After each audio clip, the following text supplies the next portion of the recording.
আব্বু, আমি নামাজ পড়ে আল্লাহর কাছে দোয়া করছি তুমি ভালো হয়ে যাও। আল্লাহ তোমাকে নেক বানাক বাবা। বাবা, আজ খাবার খুব কম।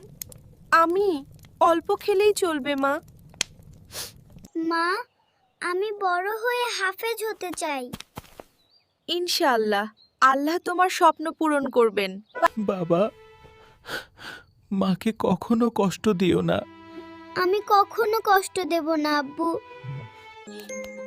তুই নিজেই তো ছোট। তুমি আমার জান্নাত মা। আল্লাহ, আমাদের কষ্ট দূর করে দাও। ধৈর্য ধরো বাছা, আল্লাহ আছেন। আয়ান, তোর কি হয়েছে বাবা? মা, আমার খুব শ্বাস নিতে কষ্ট হচ্ছে। আমাদেরকে প্রতিদিন দেখতে চাইলে বেশি বেশি করে লাইক কমেন্ট করো। ধন্যবাদ।